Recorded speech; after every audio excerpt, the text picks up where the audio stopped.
Rule number 11, part 3.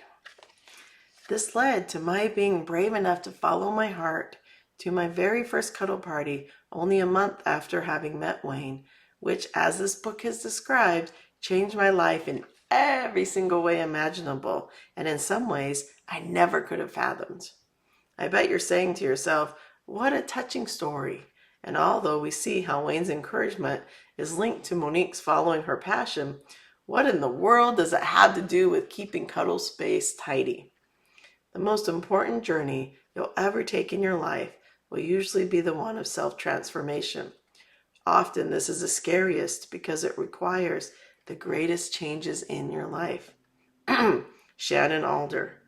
To me, this rule always seemed to imply not only the literal cuddle space, but also our own individual space. Being the last rule, it was meant to be carried with us as we would take what we had learned and practiced within the safe container or cuddle party out into our everyday lives. To me, one of Reed's greatest sayings is leave the campsite better than you found it. He uses it in reference to relationships with others, to leaving them better than you found them. But in all my studies, reading and direct experience, the greatest relationship is within. So how do we go about keeping our own inner cuddle space tidy? I.e., leaving on a continuous basis our internal campsite better than we found it. Don't try to change the world, just change yourself. Why? Because the whole world is only relative to the eyes that you are looking at it with. Your world actually only exists for as long as you exist, and with the death of you includes the death of your world. Therefore, if there is no peace in your heart, you will find no peace in this world. C. Joy Bell.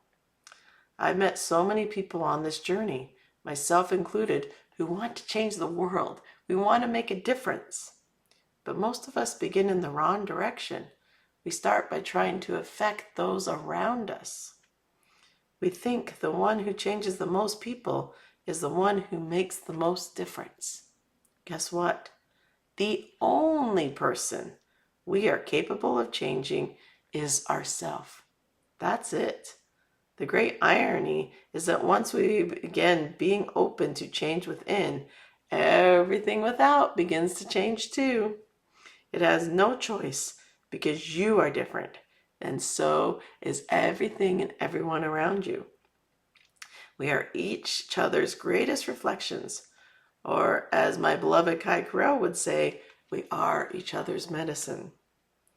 Tom Outhouse writes, there's beauty all around us, and the light finds us when we realize we are all part of that beauty and worth the cherishing. If we despise any, we journey to despise ourselves.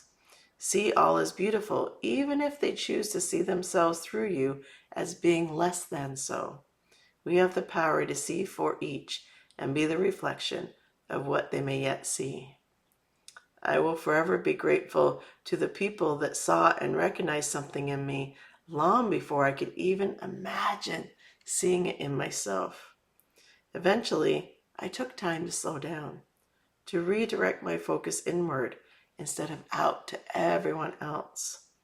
I began to see myself, but it all started with being able to see and feel what each of these great people in my life saw in me from the moment we met.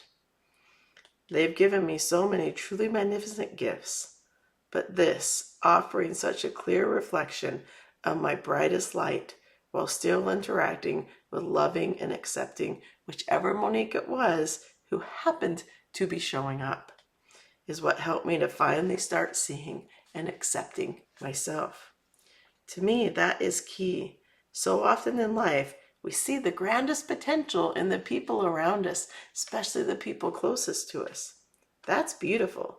If you can manage to hold a clear mirror, a vision of them in their grandest magnificence, because the more they hang out with you, the more opportunities they have to begin catching glimpses of themselves in that light. The problem comes when we start wanting them to change, or when we start putting someone else on a pedestal, start seeing only that someone else is divine or in their greatest potential, you begin to miss out on the lovely being that's sitting right there in front of you with all their parts. If you are even unconsciously waiting on them to change, it can be perceived by them as pressure.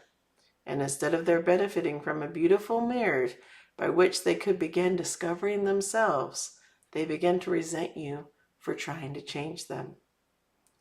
Because it can even make them feel worse about themselves because they don't see how they can ever live up to what you are wanting from them. One of the greatest gifts I've been given is that when I look at someone, I see their soul. I get to see how the universe loves them uniquely. I get to fall in love with everyone I meet because I'm introduced to their heart first. Every single person on this planet is amazing and extraordinary. But here's the thing. They are all of that, exactly as they are. And you are all of that, exactly as you are. We are each the gift, right now. The trick is being willing to see the grandest expression, them and you, whole and complete, while still interacting from a place of curiosity, wonder, and awe. Allowing whatever parts of you or another are showing up right now in this interaction. It's too easy to get caught up in a space of dichotomies.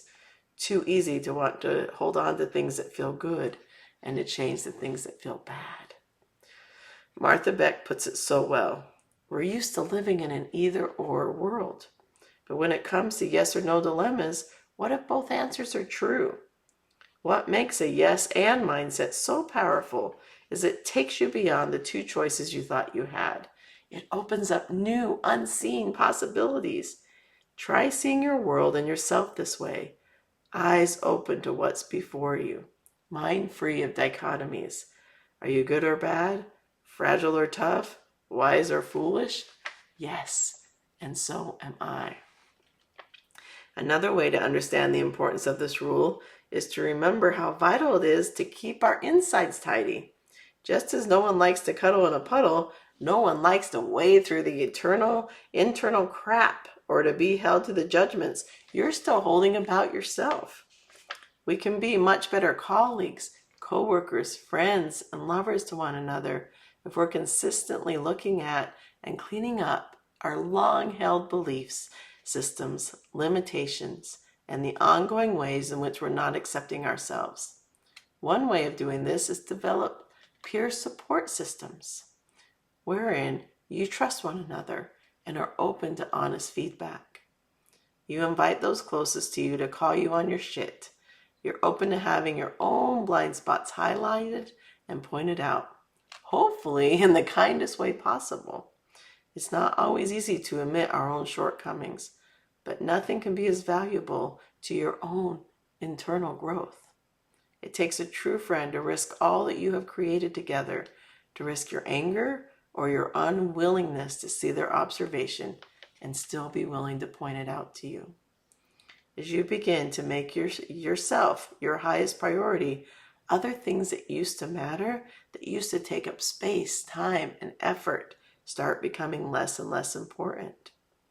It becomes easier and easier to let everyone around you be exactly where they are at, to let them have the opinions and judgments that they may have about you.